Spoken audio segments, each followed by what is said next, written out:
હિંમતનગરની નદી ઓવરફ્લો થઈ। સાબરકાંઠામાં ભારે વરસાદથી અનેક નદી નાળા ચેકડેમ ઓવરફ્લો થયા છે, ત્યારે બુધવારે વગર વરસાદે સાબરમતી નદી બે કાંઠે વહેતી થઈ। ઉપરવાસમાં વરસાદના પગલે સાબરમતી નદી ખૂંખાર બનીને વહી। ઉપરવાસમાં ભારે પાણીની આવક થતા નદી બે કાંઠે થઈ છે। સાબરમતી નદીમાં પ્રથમ વખત પાણી આવ્યું છે। નદી કાંઠાના મુરવાડ, નવાપુરા, સાંપડ, ગળતેશ્વર, પોયડા, ઓરણા, સીતાવાડ સહિતના ગામોને એલર્ટ કરાયા છે। નદીમાં નવા નીર આવતા મોટી સંખ્યામાં લોકો જોવા ઉમટ્યા હતા। નદીમાં નીર આવતા ખેડૂતોના ચહેરા પર હીર આવ્યું। સિંચાઈની પણ સમસ્યા દૂર થઈ ગઈ। છતાં સૌરાષ્ટ્રમાં મેઘાએ કરી જમાવટ। જુલાઈ મહિનાના અંતિમ દિવસે સૌરાષ્ટ્રમાં મેઘરાજાએ જમાવટ કરી। અમરેલી જિલ્લામાં લાંબા વિરામ બાદ વરસાદે રમઝટ બોલાવી। સાવરકુંડલા શહેર અને ગ્રામ્ય વિસ્તારમાં ભારે વરસાદ પડ્યો। ગ્રામ્ય હથસણી, સમઢિયાળા, કાના તળાવ સહિત ગામડામાં વરસાદ પડ્યો। સમગ્ર પંથકમાં ઠંડક પ્રસરી ગઈ। આ તરફ ભાવનગર જિલ્લામાં ભારે વરસાદ પડ્યો। ભાવનગર શહેર અને ગ્રામ્ય વિસ્તારમાં વરસાદથી ખેતરો તરબોળ થયા। ખંભાળિયા શહેરમાં ફરી મેઘરાજાની તોફાની બેટિંગ જોવા મળી। બપોર બાદ વરસાદથી ખેતરો પર પાણી થઈ ગયા। ધોધમાર વરસાદથી શહેરના રસ્તાઓ પર પાણીના વહેણ શરૂ થયા।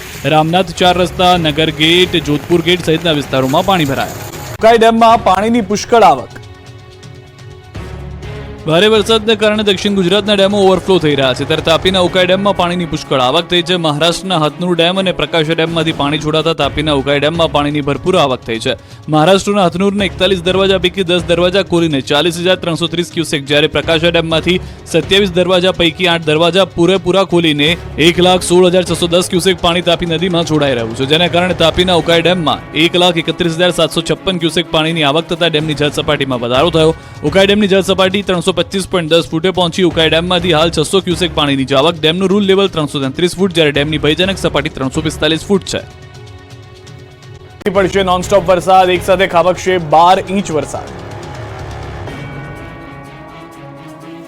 ગુજરાતમાં 2 દિવસથી મેઘરાજાએ વિરામ લીધો છે। આખા ગુજરાતને ધમરોળ્યા બાદ વરાપ નીકળી છે, જેથી ખેડૂતોએ જરૂરી રાહતનો શ્વાસ લીધો છે, પરંતુ મેઘરાજા હવે 2 દિવસ બાદ ફરી પહેલા જેવી ધબધબાટી બોલાવશે। આખા ગુજરાતમાં 2 ઓગસ્ટથી વરસાદ નોનસ્ટોપ પડશે। હવામાન વિભાગના કહેવા મુજબ 2 ઓગસ્ટથી ફરી વરસાદી સિસ્ટમ સક્રિય થશે। થંડરસ્ટોર્મ સાથે વરસાદ પડી શકે। 2 થી 4 ઓગસ્ટના ભારેથી ભારે વરસાદની આગાહી છે। પવનની ગતિ ઝડપી રહેશે। 2 ઓગસ્ટે દક્ષિણ ગુજરાતમાં ભારે વરસાદની આગાહી। નવસારી, તાપી, વલસાડ, ડાંગમાં ભારે વરસાદ પડી શકે। દમણ અને દાદરનગર હવેલીમાં ભારે વરસાદ પડી શકે। તો હવામાન વૈજ્ઞાનિક ડોક્ટર નરેશ કુમારે ગુજરાતમાં વરસાદની સ્થિતિ કેવી રહેશે તેનો લઈને ચિતાર આપ્યો। રાજ્યમાં થોડા સમય માટે વરસાદથી રાહત મળશે, જોકે આગામી સમયમાં વધુ એક સિસ્ટમ સક્રિય થવાથી કેટલાક વિસ્તારમાં 12 ઇંચ જેટલો વરસાદ પડી શકે। ફરી ગાંધીનગર ગજવ્યું છે।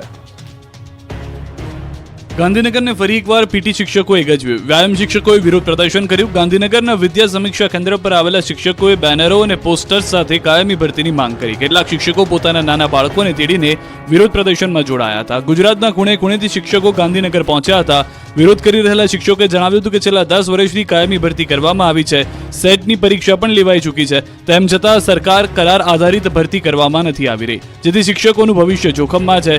ત્યારે વહેલી તકે યોગ્ય ઉમેદવારોને કાયમી નોકરી મળે તેવી શિક્ષકોએ માંગ કરી છે। રાજ્યભરમાંથી સેંકડો વ્યાયામ શિક્ષકોની કરાર આધારિત ભરતીથી તેમનું ભવિષ્ય જોખમમાં છે, તેમજ સેટ એક્ઝામ લેવાઈ જેમાં પાસ થયા બાદ પણ કાયમી ભરતી પ્રક્રિયા કરી નથી।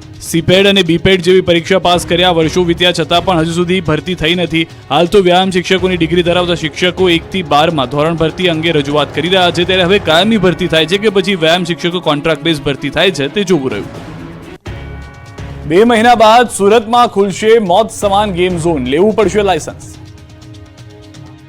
રાજકોટ ગેમ ઝોનમાં આગ લાગ્યાના 2 માસ બાદ હવે સુરતમાં મોત સમાન ગેમ ઝોન શરૂ કરવા પોલીસે લીલી ઝંડી આપી દીધી છે। સુરત પોલીસે ગેમ ઝોન શરૂ કરવાને લઈને જાહેરનામું પાડ્યું છે। રાજકોટમાં ટીઆરપી ગેમ ઝોનમાં સર્જાયેલી દુર્ઘટના બાદ તંત્ર સજાગ થયું છે। ગેમ ઝોન શરૂ કરવા બાબતે પોલીસ કમિશનરનું જાહેરનામું બહાર પડાયું।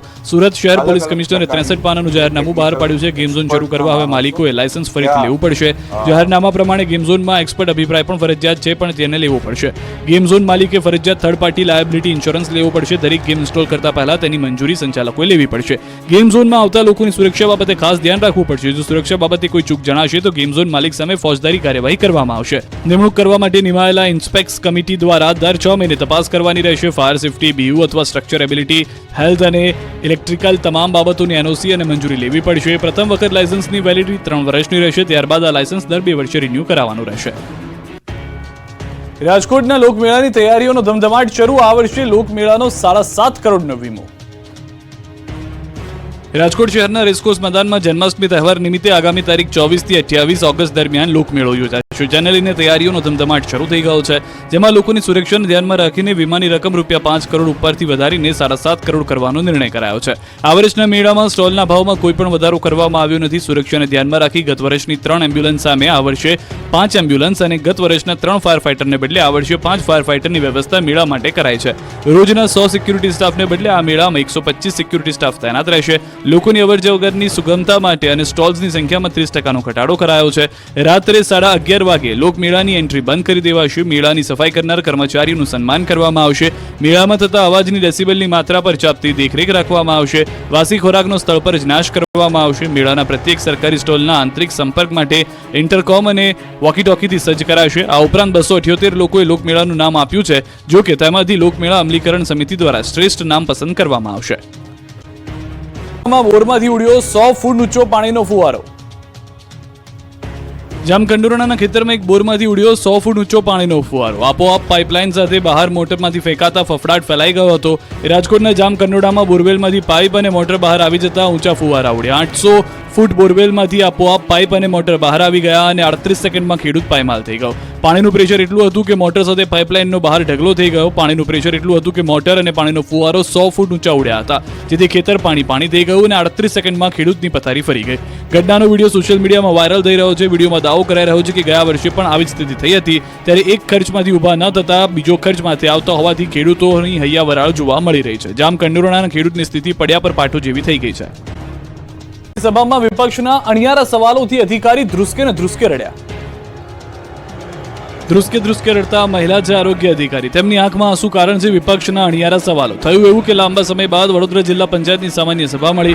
ધારણા મુજબ જિલ્લા પંચાયતની સામાન્ય સભા તોફાની રહી. સભામાં ભાજપ કોંગ્રેસના સભ્યો બાખડ્યા.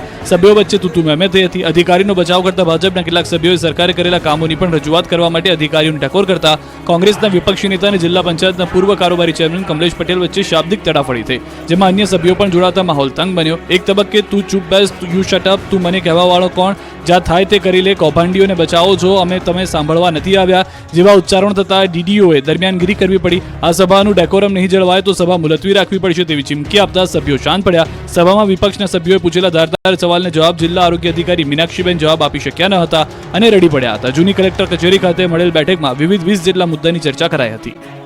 વરસાદ થંભી ગયો પણ સ્કૂલોમાંથી પાણી ઓસર્યા નથી.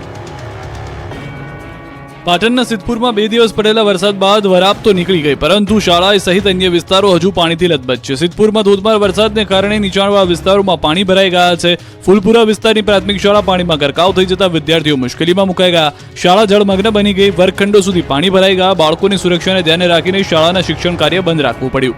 એટલું પાણી ભરાઈ ગયું છે કે વિદ્યાર્થીઓ અડધા ડૂબી જાય છે. તંત્રના બાપે ભૂલકાઓનું ભણતર બગડી રહ્યું છે. ફૂલપુરા પ્રાથમિક શાળા નીચાણવાળા વિસ્તારમાં છે. દર વર્ષે વરસાદમાં આવી સ્થિતિ જોવા મળે છે, જેના કારણે શાળા બંધ રાખવાની ફરજ પડે છે અને વિદ્યાર્થીઓના શિક્ષણ પર અસર થાય છે. શાળાને ઊંચી લેવા અનેક રજૂઆતો કરવામાં આવી છે, જો કે કોઈ ઉકેલ નથી આવ્યો. શાળાનું લેવલ ઊંચું લાવવા વાલીઓની માંગ સતત જોવા મળી રહી છે.